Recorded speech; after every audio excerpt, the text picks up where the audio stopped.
Hi, 18 Cinema Summary here. Today we're going to do a recap of the film Door Lock. It's a mystery thriller about the dangers that lurk inside our own house. So, spoilers ahead, watch out, and take care. The film begins with a girl named Kong getting on a bus and goes to her building. There she collects her mail and gets inside the elevator. When she gets out, she goes to her room and tries to open the keypad lock. She hears some noise in the hallway. She quickly gets inside, but it's dark. She tries the light switches, but the lights don't come on. She looks around with her phone when she hears a sound. She walks around the room and sees an open closet door. She looks inside the closet, but it's empty. That's when a dark figure comes up behind her. He takes her down and the door to her room locks. Meanwhile, Cho is laying in bed with a man. The guy gets out of the bed and leaves. When Cho wakes up, she feels tired. She gets ready for work but receives a call on her way out. She drops the call, however, when she notices that her keypad lock is not working properly. She fiddles with it and leaves it after it locks. At her bank, her boss makes everyone dance to get them energized, and her friend Hyojo joins her. During work, a colleague often steals her customers from her. On her way home, Cho tells Hyojo that she needs to make her job permanent to get more money because she wants to move into a better neighborhood.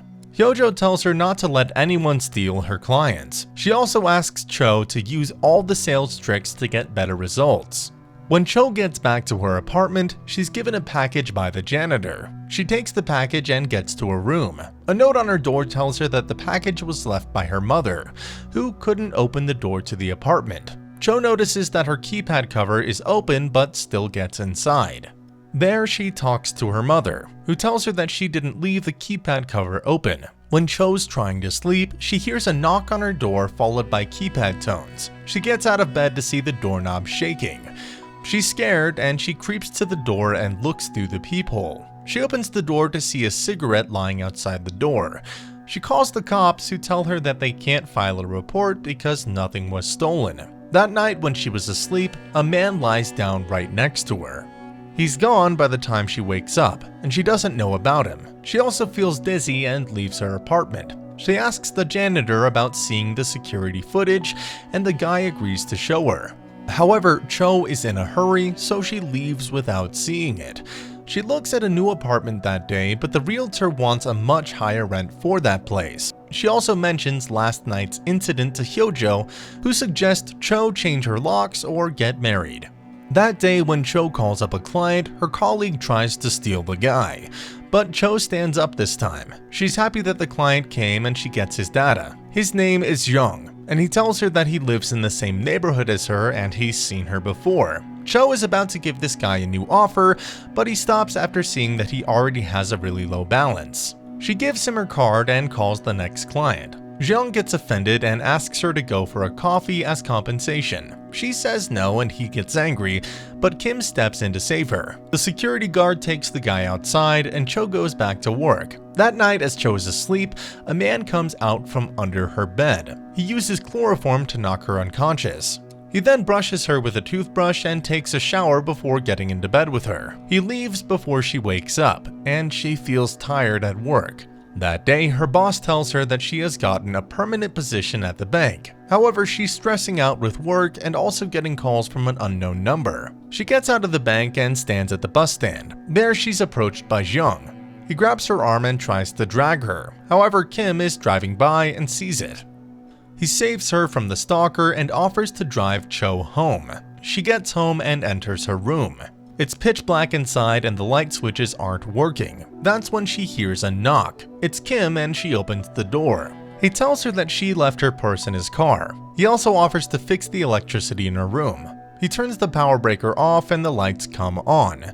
She goes to the toilet and sees that the toilet seat cover is open. She comes out and Kim goes to wash his face when Cho asks him how he knew which apartment was hers. Then she runs outside while Kim closes the apartment door. She calls the cops and tells the detective that she thinks Kim is her stalker. The detective opens her apartment door and finds Kim's dead body inside. Cho is taken into custody.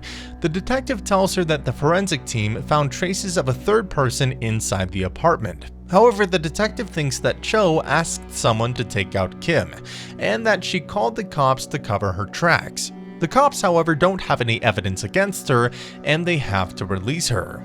When she goes back to her office, the boss tells Cho that her contract has been terminated. She returns to her apartment and checks the security footage, but there's no footage of her floor. The janitor tells her that sometimes people mistakenly knock on the wrong door when they're drunk. She goes up to her floor, but she's scared to go inside and asks the janitor to thoroughly check her room. There's no one there, but some seeds are on the floor. She's trying to clean them when she finds a key card. She goes outside her room and decides to try the key card on every apartment lock. On the 7th floor, the card opens a door. The apartment belongs to a girl named Kong, but she's not home.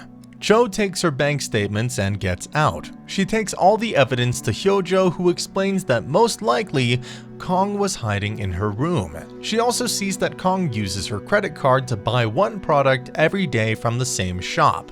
They go to the shop and wait for her while eating. They see a girl buys the same porridge and they go after her, but reach a fork in the road. They split up and Hyojo sees the girl ahead. Meanwhile, Cho ends up in an empty-looking neighborhood that has one house that looks to be inhabited. She goes to the door and sees a lock that looks the same as the one on her door. She tries to open it, but it won't budge. She then uses her own combination and the door opens.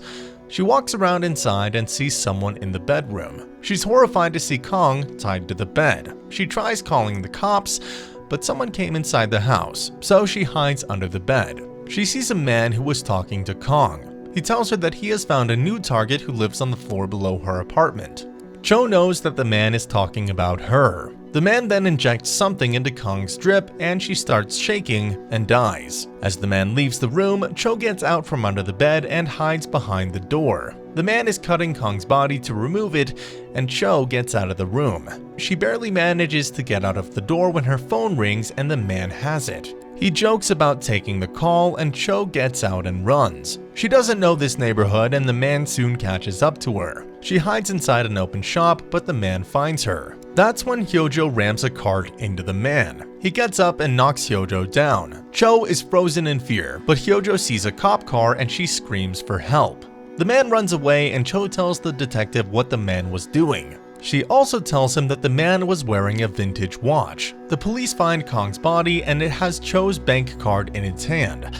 Cho says that she gave the card to Jeong, and the police take him into custody. Jeong was spotted outside Cho's building the night Kim died. He also knows that Kong's body was cut by a saw, so the detectives take him into custody. The detective apologizes to Cho and tells her that Jeong will most likely serve in jail. A few days later, Cho moves out into a new house and orders Chinese food.